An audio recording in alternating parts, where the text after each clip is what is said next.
There we go. So we're recording. My name's Alyson Pellowe.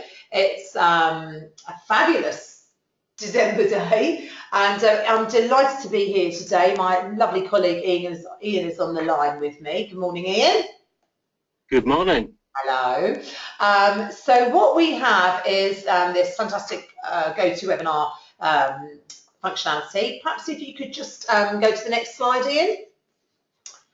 And we have used GoToWebinar a lot, actually, Ian and I, with different clients. And one of our clients loved it so much. There we are, photographs of us. So one of our clients loved this process so much that she took it in-house, didn't she, Ian? Yeah. So she thought it was a really good economical way to reach remote managers throughout the UK and to have just some bite-sized learning. And we decided, Ian and I thought, right, we better get our marketing hats on for 2016, and we would just squeeze one in for 2015. And this is Ian's favourite subject. So he thought he would kick off with this one, and we will be doing some more through 2000. This is our last one for 2015, but we will be doing some more in 2016. I know we've got a variety of people on the line. Hello, everybody. It's lovely. And just so you know, we never particularly use people's surnames. We won't say which organisation you're from. So it is a confidential process, but it's also, it's brilliant that you've all been using the questions box, because there is functionality to do that. We're also going to give it a go with a poll in a minute, and that's a poll as in an online poll, not as in somebody from a different country. To let you know that, you know, the fact that you'll get as much out of this webinar as you put into it.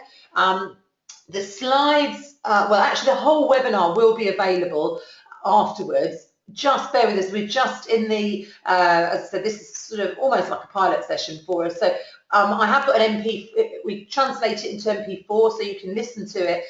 So it would be in real time, so you'll be able to see the slides and hear the words in one file. I'm hoping to put that on my website, but it might be just quicker if I do email it to all the registrants afterwards. So you've just got a copy of that. So don't worry if you don't hear every moment. What else is there that I wanted to say? I think really that Ian's a fantastic trainer. He's been working with us since, how long, Ian? Oh, long time. And I've been running this HR consultancy for over 15 years. And we think it's a fantastic way just to let you get to know who we are, you know, what's different about the People Vision brand, and that we're real life people. We're going to the session's going to be run all over the UK, and we've got trainers all over the UK as well. So what we're going to do is start off with a quick poll, just so I'm hoping it works, and I'm going to ask you all this. So let's see, which is, what is the biggest challenge when managing your boss? Now I'm hoping you've all got an opportunity to click that. Ian, can you see that? Yeah, I think I let me do. Won't be a second. I think the polls are here. We're all getting used to the technology. So we've still got a few people that need to vote. So if you could put your answers in. Nearly all done.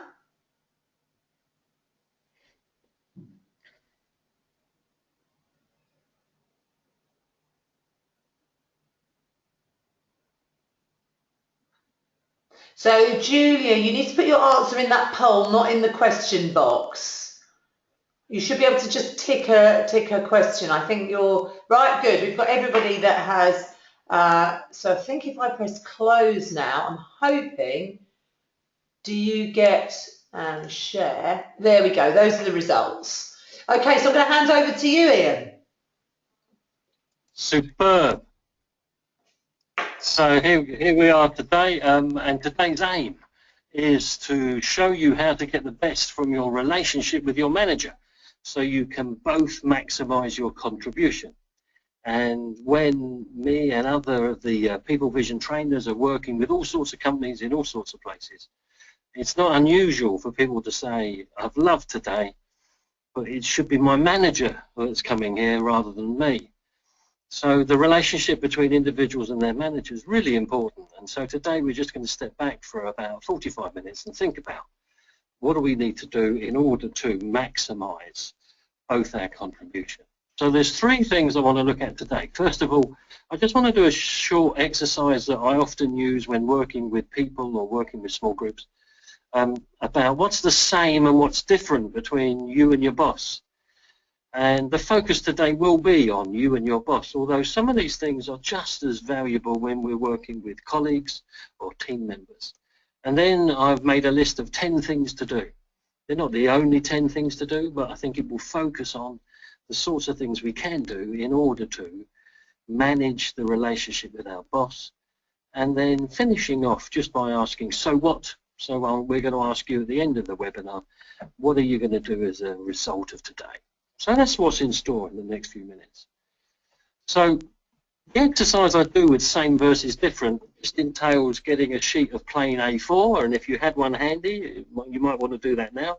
Just grab a sheet of A4 or a piece of paper and a pen, or at least give it some thought. And what I do is I ask people to put that plain sheet of paper into landscape, so it's across the page, and draw a line down the middle. And what this does is create a balance sheet. I'm not a great finance man myself, but I know a balance sheet when I see one. But this balance sheet is not about income and expenditure. What this is about is what's the same and what's different. So especially if they've come to me saying, oh, I have a lot of problems understanding how my boss ticks, or I'm having trouble with this member of staff, before we actually address maybe the courageous conversation they need to have with that member of staff, I just use this as a warm-up to say, so hey, what's the same and what's different? So putting a balance sheet in place, and then on the left-hand side, writing down what's the same, and on the right-hand side, writing down what's different. And the sorts of things that might be there is the time in the company. It could be that you've been in a company for a long, long time and they've only just arrived, so you may put that in the different side.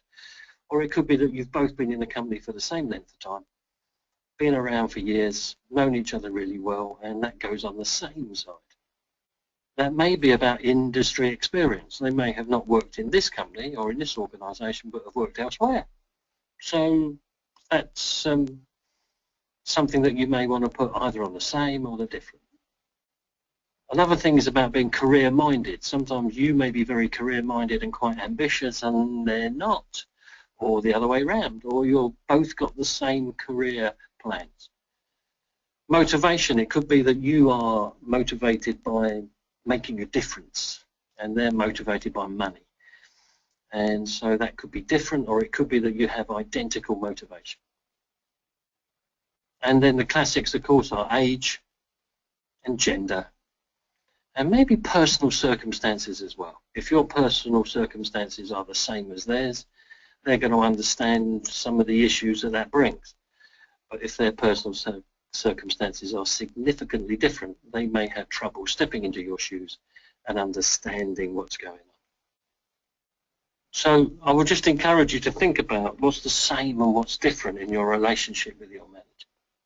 I think that's a really good point, Ian, actually. I think if you think about people, just in my working life as an example, working in retail, you know, and when you're young, and that was obviously a few years ago for me, so when you're young and you're going to work and your manager's dead serious, or the regional managers, senior managers, their perception of what their life is totally different to what you're doing. And obviously now I'm older, actually most of my world of work, really interestingly, is with people of my own age, and it's very, very different. Those relationships are very different, and yet something that binds myself and my team who work for me together is we happen to, most of us have children, so that's one thing, our personal circumstances, that really allows us some connectivity and to build some rapport. Yeah, and I think sometimes if we just stop, you know, especially if there is an issue in any relationship, if we just stop and take stock and say, so what's the same and what's different? it's a good way of maybe understanding why things might be difficult. So if things are all, if there's more of the same, if you do that exercise and you've got 10 things on the left and only 2 things on the right, that means you've got lots of the same, and that's good news. But it does still need to be managed. We can acknowledge that we're very similar, but we still need to manage working together. And of course, the other way around, if there's a big long list on the right-hand side, lots of things that are different, and very few things that are the same, maybe that's less good news, and it might be harder work. And I often talk to people who say, you know, well, I find it really difficult working with my manager. And when we do this quick balance sheet, same and different, if I just take them through it, sometimes the light comes on and they suddenly realise, well, no wonder it's hard work, because we are so significantly different. And it's not right or wrong, but we just need to acknowledge the difference between us.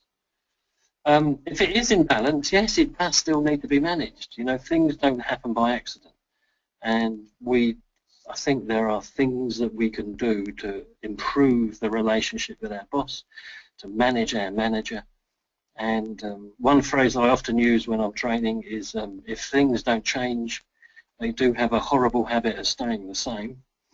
And so if there are issues with the relationship with your manager or anybody else around you, if we don't take specific steps in order to improve it, things generally stay the same.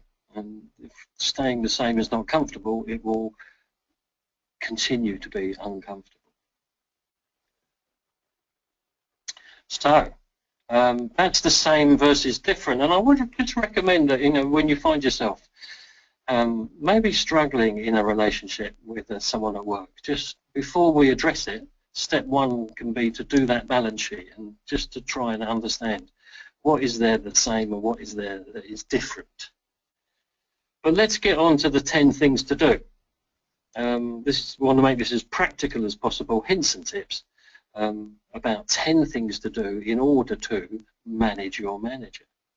And we've put them all on one slide, so they're all here. So I'm going to give you a little moment just to read them through, and then I thought I might take them through from 1 to 10, put a bit more detail on for you to give you an idea of these 10 things to do. So maybe just a moment to read all 10.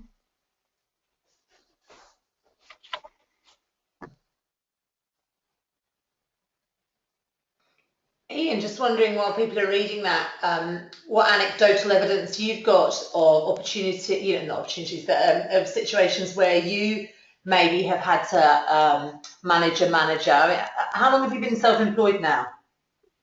Oh, 15 years. So, but if I go back to when I was working in corporate, I think the most difficult manager I ever had was an inconsistent manager. I mean, I don't mind if managers are good, that's a blessing. If managers are less good, we have to work harder at it. But I think the hardest thing is when people are, you know, one personality one day and another personality the next. And I think the most difficult relationships I've had, looking back over the years, there's a lack of consistency. I don't mind if it's consistently bad, as long as it's consistent. Yeah, I mean, maybe if anyone's got any comments, you can put it. I know you don't have the chat box, so you can just put it in the questions box. Things that you guys have, particularly the challenges that you're facing with your managers. It might be just quite nice. I'll let you hand it back to you, Ian, with the 10 things. But maybe if people have got specifics, we would really like to hear from you about what those. Like Ian says, the lack of consistency. Back to you, Ian. Yeah, lovely, thank you. So let's have a look at these 10, let's put a little bit more detail on, and then I just want to talk about how we might report our activity and our achievement to our manager. So I want to do that next. But for the moment, let's have a look at these 10 things. And these aren't the only 10. Obviously, there's other things that we can do.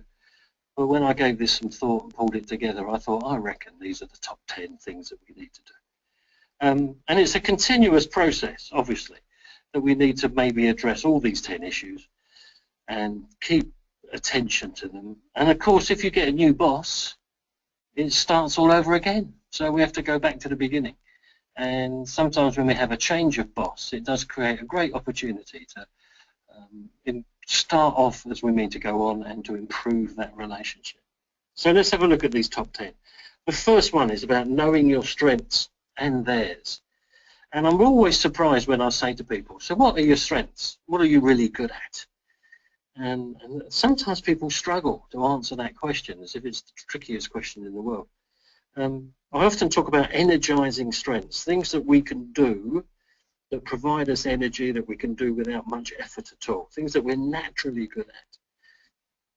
We can have some strengths though, as sometimes we have to work hard in order to be able to do it. We can still do it, but I think often we have energizing strengths, the things that really come naturally to us. So we need to just have a handle on what it is specifically we're good at, and also what they're good at, and do we complement each other? Because if we're both good at the same things, it could be that we're missing opportunities. Sometimes it's nicer if we are good at some things and they're good at others, and between us we cover all the needs to get the job done. So although having the same strengths can be useful, sometimes it misses the opportunity to work well together and to achieve things. So I think we do need to step back and be able to articulate what it is that we do well, what are our strengths, and we need to stop and think, so how does that fit with the strengths of our boss? The second one is about explaining how you are best managed. Now they should ask you, ideally, if they've attended a people vision course, it could well be that they ask you, so how do I get the best from you then? But they're busy people, they may not ask, so sometimes we have to tell them. We have to, in a clear, concise way, say, this is how I'm best managed. And it could well be that you want to be given the full task and allowed to get on with it. Or it could well be that you want to be given the job and for your boss to regularly check how things are going and to be always there for you when needed. It will be different for everybody on this webinar. But what we do need to do is to articulate to our boss clearly, concisely, how you're best managed. And so give that some thought. Think about how I'm going to tell my boss. Have no more than 3 things. Don't make it a list of 10 things they need to do in order to manage you well. So maybe 2 or 3 things. This is what I like. I prefer this. To get the best from me, this is how I'd like to be managed. And the third thing is about communicating clearly. We're all very busy. Life's really complicated. Time is short. So it's really down to us to be able to communicate as clearly as possible. So we need to be clear, we need to be concise, and we need to be correct. One thing to listen out for is the language that your manager uses. Because if we listen to their language, it gives us the ability to speak their language. So listen out for whether they use the word think or they use the word feel. So are you talking a little bit about Myers-Briggs and a bit of NLP and things like words in? Is that what you're talking about, Ian? Yeah, I guess so. For those of you who have come across things like Myers-Briggs and any personality analysis, often one of the first things they measure is whether people are thinking or feeling by preference. So if you're very logical, analytical, and you work very much with your head and you like order and formality, and your boss is a very much a gut feel, feeling people, working with their heart and like things left open to opportunities, that's a significant difference and will need to be managed. So if I've got a boss who's very analytical and a thinking person and I'm naturally a feeling person, it could well be that I just need to fine-tune my language when I talk to them, and I don't ask them how they feel, I ask them what they think, because it's almost like changing your language slightly in order to step into their world and use their language. And it's so very subliminal, isn't it? It's very subtle. It is subtle, and it's not manipulative. All it is just thinking that we all have different preferences. We all use different language. So the NLP stuff is that if they say, I see what you mean, and you say, I hear what you say, they're slightly different. And if there is that difference between the two, it could well be it's easier for you to step in their world and use their language and to communicate clearly than it is expecting them to make the movement into your world. So listen out to the language that your boss is using. The words and phrases that they use. Do they have pet phrases that come up in conversation? Think about adopting those phrases and using them and speaking their language, and that will make life a lot easier when it comes to communication. Number 4 is about keeping our promises. And in order to do this, we do need to be crystal clear about what it is we're going to deliver. So sometimes when the boss asks us to do something, we can say, yep, okay, I'll do that. But it's probably better just to double check that you fully understood what needs to be delivered and that you're crystal clear about when you're going to do it. Maybe give it a time scale.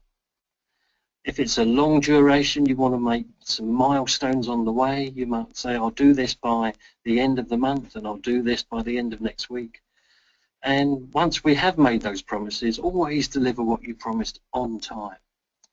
And if your manager can get a sense of confidence that you will always deliver what you say you're going to do and that you keep your promises, I think it helps for a nice, firm, constructive relationship between you and your manager. And the last one on the left-hand side there, number 5, no surprises ever. So if you can't deliver, say so. As soon as you know, as soon as there's any indication that you won't be able to deliver any of those promises that you've made, as soon as that has become apparent, that's the time to have the discussion and the chat with your boss.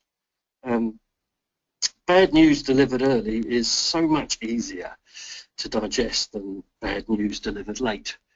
So if you've known for a week that you're not going to be able to deliver this, it's very difficult then to deliver the news when it's obvious that you've been sat on that news for quite a while.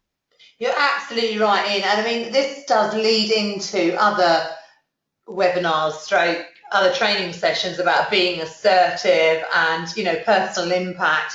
So we're not obviously going to go into that too much today, but I think we feel so obliged to, whether it's via email or when somebody walks over to your desk, if you do happen to work in the same office as your boss, you know, to say yes, yes, yes, and to be, you know, keen and you know, we can do whatever you need by whenever you need it. And I always, hopefully, one of my team is on the line today, and hopefully she'll concur. But it took some time for her to have the strength to say to me, "No, Alyson, I can't do it. I can't." You know, and I say to her, "I'm not a mind reader.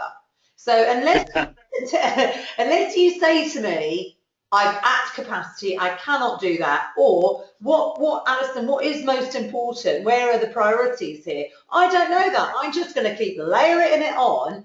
And I think people who work in obviously much bigger organisations where they're matrix managed, you know, so they've got someone, let's say you're an HR manager and you've got your business unit that you're responsible for and your employees within that, and then you've got your maybe it's I know we've got someone on the line here who's in a European role, and then they've got their European managers, and then they've got their chief exec who they report to. So I totally get the complexity of that, but I do think you are responsible for having the strength. So it's not, even though of course Ian's absolutely right, it's not about no surprises, but it's also having that strength to say that, and you're absolutely right, Ian, the timing is imperative. Back over to you, Ian. Yeah, I think you're right. And by having no surprises ever, I think what we can do is build up a reputation for delivering. And if there's any reputation you want to have within your company or your organisation, is that you deliver your promises and you deliver what you're paid to do. So that's important. Let's look over to the right-hand side. That's the first 5. Let's look at the numbers 6 to 10. And as Alyson was just talking about, number 6, ask for help to prioritise.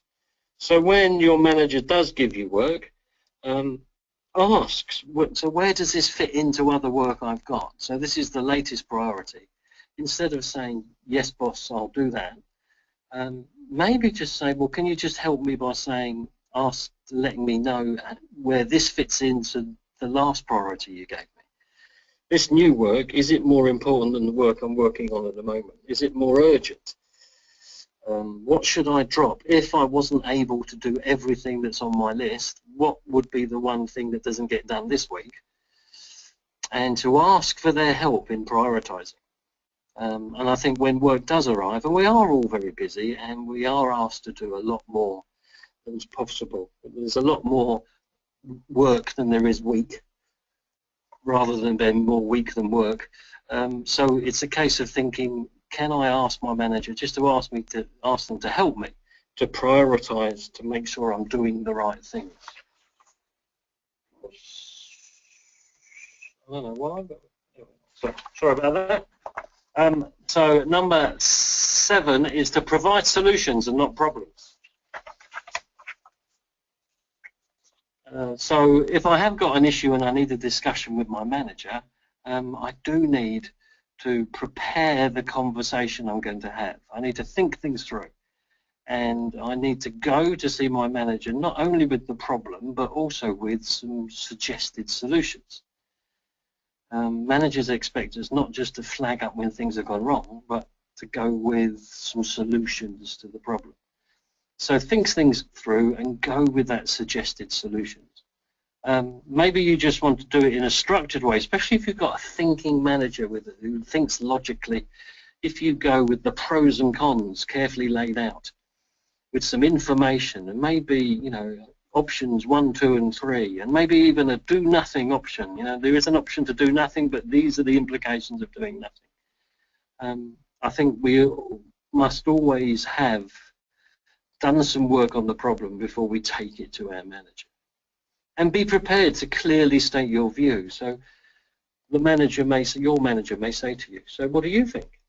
So make sure that you've prepared and thought about how can I clearly and concisely state what my view is, so I can show my manager that I've thought this through, the pros and the cons, and I can justify my thinking. So provide solutions, not problems. Number 8 is over-preparing for every meeting. It's quite interesting about where reputations are built in organisations. And when I go to meetings, I'm always impressed by the person who's got the folder.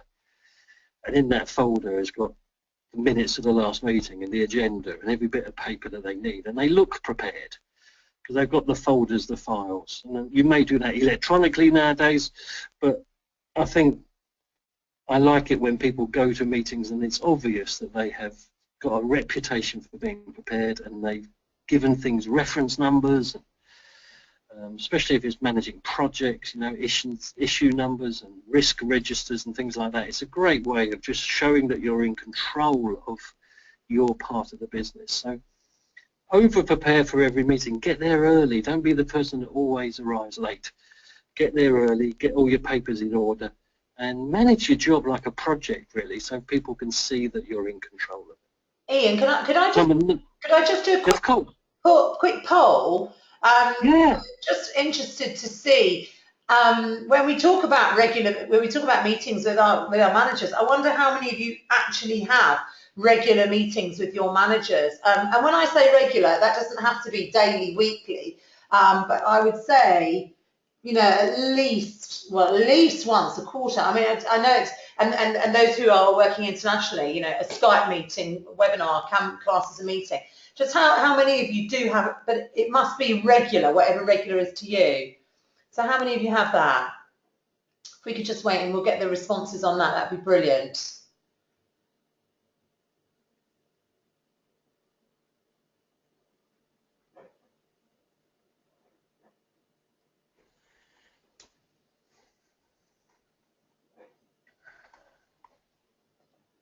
Okay, I think we're just maybe waiting for one more person to vote. If not, we'll close the voting. It's just like X Factor here, isn't it? It is, isn't it? Okay, all right. I'm going to close. And the winner. Yeah, and the winner is. Well, we like Reggie and Bowley, aren't we? Oh, hang on a minute. There we go. So there's the answers. Kind of sad. Very close, isn't it? Hmm. So I would recommend that we do put in place regular one-to-one meetings with our manager. And in a moment, I'm just going to show you a way that you may wish to communicate your activity and your achievement. And that could be something that you just send on a regular basis or use as part of a regular one-to-one meeting with your manager in order for them to understand how hard you're working and what you're achieving. Superb. Thank you, Alyson. So number 9, let's do number 9 and 10, and then I'll just talk about that way of communicating our activity. So it's a bit of a broad statement, but just be low maintenance, you know. When we're doing recruitment and selection training at People Vision, often I ask people, so what sort of candidates are you looking for? And people say, well, people that can do the job, people with the skills and the knowledge necessary in order to do the difficult job that we're recruiting for. But I think there's 2 things that we're really looking for. We're looking for people to be low maintenance and self-motivated, because the chances are we've got a full-time job ourselves and we haven't got that much time to supervise, to manage people. So if we can find low maintenance, self-motivated people, life is a lot easier. So most managers want you to be most low maintenance. So be easy to work with, you know, we have to be self-motivated. One thing I think is really important is that we share our learning. So when we have done something and learned something, and just send an email to people saying, well, I did this and this seemed to work and I thought you might like to know so you don't struggle as well. So I like to create a learning environment where naturally people just take a few minutes to share their learning with others in the team or in the department. And provide data before you're asked for it, such that, you know, we're not responding and being reactive, but we're just being a bit more proactive to make sure that we're providing data and information when necessary. And then the last, number 10 on the list, is just about make your boss look good. And I think most bosses, if you ask them, so what do you want from your managers, if they were truthful, they'd say, well, what I want my staff to do is to make me look good. So I think it's worthwhile stepping back and thinking, so how can we make them look good? How can we make sure that we use our strengths to complement their strengths? And how can we make sure that they get a good reputation because of the hard work that we're doing? So the bottom line, number 10 maybe, the bottom line in the 10 things to do, is through all the actions above, we try to make our boss look good and for them to get a reputation for recruiting great people in order to get their job done. Well, absolutely. So if your boss has got, if your boss is well connected and people value his or her work and the people around him or her, you're going to get, he or she's going to get invited to more projects. That's going to give more exposure to you. It just has, you know, get more job satisfaction. It is just going to be a much more positive cycle, isn't it? And I know we're talking, guys, some of you before, because you put some comments in before the webinar began about how dissatisfied you've been with your managers, and we do absolutely understand that. But I think if Ian's absolutely right, if you can go with a positive spin in your mind, hopefully not too many of you work for a David Brent, then I really think, you know, if you're speaking their language, you're being low maintenance, I think if you do, obviously none of us are perfect, but if you can do a lot of these top 10 tips, I really think you're going to make a massive impact. Back to you, Ian. Yeah, and I think the important thing is to make sure that we communicate in a time-efficient way the activities we're doing and the achievements we're making. And so let me just come on to talk about dashboards, because dashboards, I think, are a great way for each of us to report to our manager. This is what I've been doing, and this is what I've achieved. And it needs to be a handful of measures, no more than a handful, no more than 5. And if I drive my car, I just drive a basic car, nothing too special, but I just have 5 key measures in front of me. I have a speedometer, a rev counter, a petrol gauge, temperature gauge. Those 5 key things in front of me are enough for me to be able to drive the car. And I think if we think about our jobs, what are the 5 key measures which will show what we've done, i.e. our activity, and what we've achieved? And when I read a paper now, it's full of infographics, pictures, diagrams. 10 years ago, you know, you wouldn't see as many as you do now, but most papers nowadays, the quality press as well as the popular press, when you open a newspaper or a magazine, infographics are becoming more and more popular, and people are getting used to receiving information in diagrammatic form. So I would suggest that we just stop and think, so what are the handful of measures that can help? And what I've put here is just a couple of examples. This one here is for human capital management. And as you can see, 5 key measures. And it's got some bar charts there and some histograms and some pie charts and that little diagram in the middle there, average revenue per employee. Everybody on this webinar has got a different job with different measures, but I reckon that if you can think about, so what is it? What are the 5 key measures that will measure activity and achievement? Now, it needs to be a mix of activity and achievement. If you just have activity and you say, this is what I've done, boss, it leaves the question unanswered about, and what did you achieve? If you have just achievement, this is all I achieved, boss, and you don't have measures of activity, it leaves that as an unanswered question. So we need a balance between the two. Couple 2 or 3 activity, 2 or 3 achievement, but it gives a snapshot about what's achieved. The second example I quite like, because in the bottom left-hand corner there, it's got some ratios. And I think in lots of jobs there's a ratio between one type of work and another. So this could be work that I've done inside the company and work I've done for external customers. This could be work I've done in the UK compared to Europe. This could be some training work compared to coaching. And I like the fact that in most jobs, if you think about it carefully, there are some ratios that are really important. You may have an ideal ratio between one piece of work and another piece of work, and we need to report what the ratio was this month or this week. So those 2 examples there, and so my questions for you are, so what are the key measures in your job? What do you think the key measures are? And I would encourage you to stop and think about, if I had to report to my manager what I've done on a monthly basis, what would be those 5 key measures I've put on the dashboard such that they would have an accurate handle on what I've done this month and what I've achieved? And then the other thing is about ratios. What ratios could you have in your job, which would be a really quick and easy way to report whether you're getting the balance right between 2 things? And what I'm suggesting is that we do it monthly. I like the whole idea of monthly one-to-ones. Most organisations I work with do monthly reporting. Some do weekly, especially in retail. I see more weekly because it's important to keep a handle on it.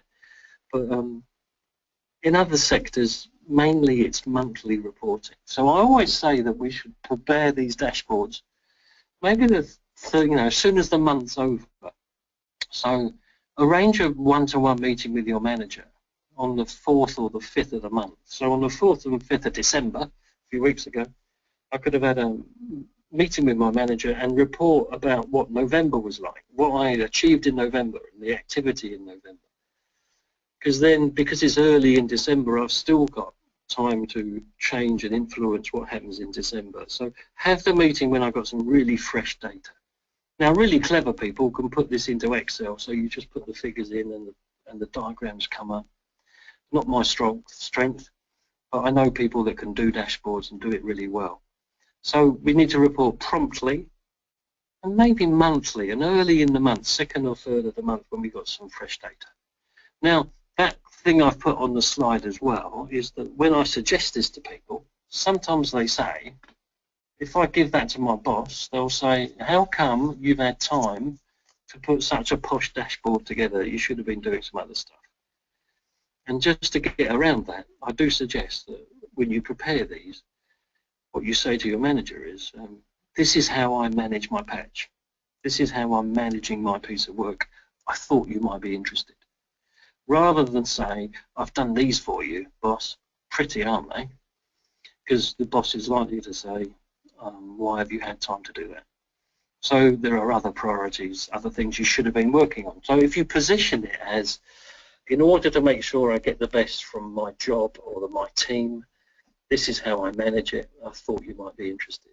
And what we find is, with people I've been working with for a little while, the first month we provide it, they're interested. The second month they provide it, they ask a couple of questions. The third month you provide it, they stop asking questions.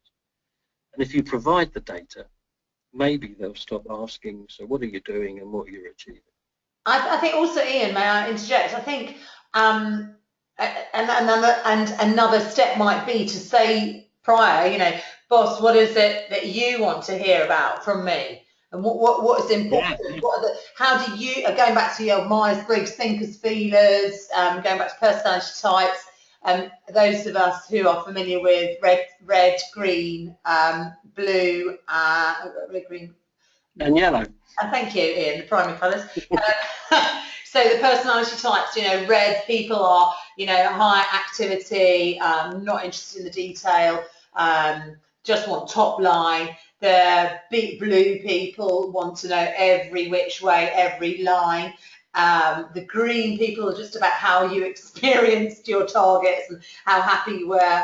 And the yellow people just want some fun with those targets. And so I think it would really help you to understand. Obviously, through the appraisal process, you might have this in place anyway. But it's important to, because if you're a blue and highly analytical and you spend oodles of time producing something for a red person, you're definitely going to get the response that Ian just said, what the hell have you been spending all your time, with pie charts for? So definitely try and find out, and somebody's just said here, you need to demonstrate your KPIs are aligned to the business goals. That's absolutely right as well. Thanks, Kat. So, don't go off trying to monitor, I don't know how many people in India you've recruited over the last 3 days, if that's not, or 3 months, if that's not really the data that the business or indeed your boss is interested in hearing. Back to you, Ian. Yeah, I just think it's really important to just pick about 5, no more than 5. Sometimes people say we do have key KPIs. They say key performance indicators, and I say, so how many do you have? And they say, well, we've got 58.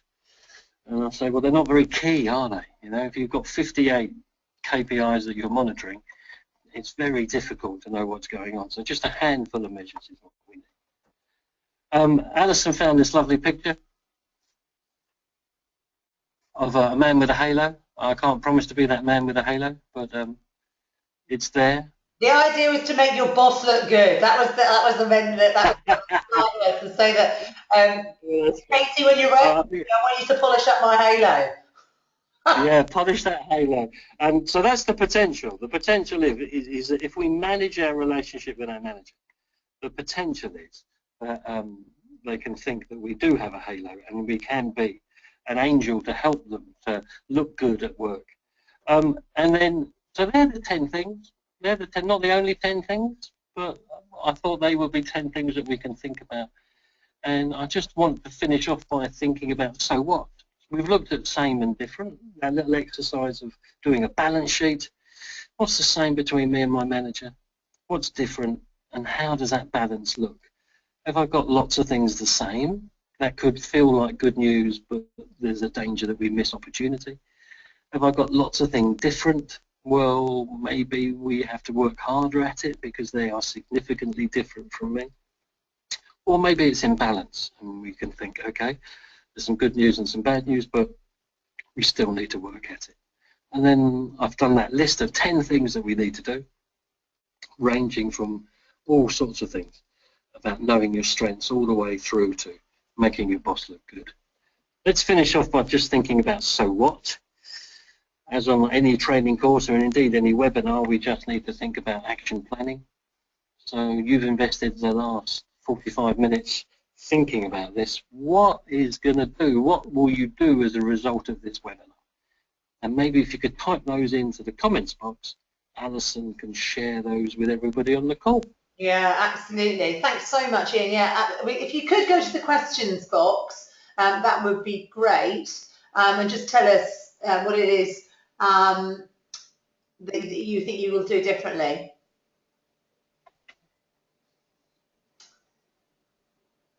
So thanks, Bill. So Bill's in Scotland, I think, unless he's somewhere else today for some other reason, and he thinks he's going to apply the same stroke different tool. And I mean, like that just, you know, just as the point here, because some of the people on the call aren't, including myself, don't have managers.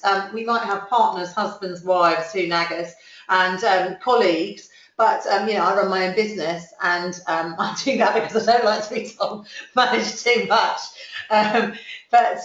You know, so how does one manage oneself, you know, and have some sort of set of accountability? That's quite a struggle. But you're applying the same stroke different tool to people that you work with, clients. Julia says she's going to be more prepared. Marina, thanks so much. She's going to look at the top 5 things to do and consider those which, because you can't focus on all 10 things. So, you know, don't just go through. Ian, maybe you could just put that slide back up with those top 10 things. Yeah, of course. You know, maybe think about which one makes the most sense for you. We've got Manjula, who says she's going to look at a dashboard. Manjula, I wonder, do you have, within the organisation in which you work, again, the organisation in which you work will lead itself to how you manage, obviously the culture, how people interact, how much technology there is around. Manjula, I don't know in which sort of organisation in which you work, you know, IT businesses and things, they have brilliant technology to do that sort of thing. Leonie says she's going to have the same versus different tools to have a greater understanding of those around her. Oh, Kat, I like it, Kat. And I think I need to take this away as well. I'll communicate with my direct reports more clearly regarding my working style and demands of my role, and discuss how we can work best together. Kat, you and I, yeah, I think we're fairly similar. And I think once I gave permission to Katie and hopefully the team to say, look, just come back and tell me what's not achievable. It made it a much easier relationship. So. Katie, who works with me, says, I'm going to aim to be more proactive than reactive. Katie, you are very proactive. Don't you worry there. Mark says, trying to give buzzwords and terminology. So, Mark, the thing is, obviously, it doesn't need to sound too naff, and you don't want to be throwing in, well, at the end of the day, and, you know, all those colloquialisms, which are quite putrid, but I think absolutely the odd ones, just so you're on the same page as your manager, can really help. Emma's going to look at her achievements and activities and consider a dashboard. Hi Emma, how are you doing, by the way?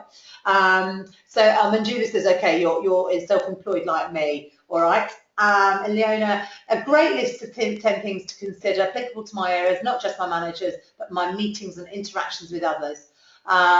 She's familiar with these suggestions, but great to summarise, and will be most useful for learning interventions with managers, managing their manager. Exactly. And what somebody asked for in the preparation of this was to go through coaching. Now, yeah, we only had 45 to 55 minutes on the webinar today, and so we didn't feel that we had the time for coaching, but we are definitely putting a big program together of these webinars for next year, so don't worry, I'm going to write that down. I'm just writing it as we speak. I'm fairly sure we've got coaching on the agenda anyhow, and I'm sure there's one of the trainers there's a couple of trainers on the call today, maybe they'd like to put their hands up, because I think learning how to coach people on how to manage their manager is, I know you've done a lot more coaching than I have, Ian, but I think that is one of the main skills that we need. So fantastic, Ian, back over to you. Yeah, so just to finish off, some great range there, a great range of things that you're going to do. I can just can I just encourage you to do them? I Yeah, mean, sometimes at the end of a training course or the end of the webinar, we leave with the best of intentions, but we return to the inbox from hell and the desk like a war zone, and we get sucked back into the everyday. So I would just recommend that maybe one or two things, don't be too ambitious, one or two things that you're going to do as a result of today, and I wish you every success with doing it. The brilliant. final slide there for you, Alyson. Brilliant. Okay, so thanks so much for coming. It's been absolutely fantastic. As I said, you know, we've kept this very confidential. We've only used first names, so I'm going to do the recording, as I said, and we will email that to you. It comes as an MP4, whatever that means, and there are going to be other sessions. Now, they were on the invite that you've got, those other sessions. So we've got some employment law. We normally do these webinars. We found when Thursdays at 10 is a good time. So any comments around that, we're welcome to. But we did do quite a lot of these 2010, 11, 12, and we found this to be a good time of day. So things might have changed in the world, but that's one thing. Yeah, there'll be employment law with Sean, and then Julia is going to be doing one on conflict in February. But there is going to be other things coming up. I suppose if you've got a moment there will be an email after this asking you for a little bit of feedback. You don't need, it's not a big onerous email, but if there's any other feedback that you've got before you leave the call, if you just want to put it into the questions box, we'd really appreciate it. About other subjects that you'd like, you know, the time of day, any other contributions, we'd really appreciate it. There's nothing more from me. Is there anything more from you, Ian? No, just it's been a pleasure, and have a great day. Yeah. Okay. Well, thanks very much. I'm not going anywhere, so if anyone's got any comments, then please do pop them on. You know, we're here, and I will share those with Ian. But thanks so much for coming on the line today. We really appreciate it, and lovely to have so many of my wonderful clients. I'm feeling absolutely delighted and looking forward to business in 2016. Thanks very much, everybody. Thank you. Bye-bye.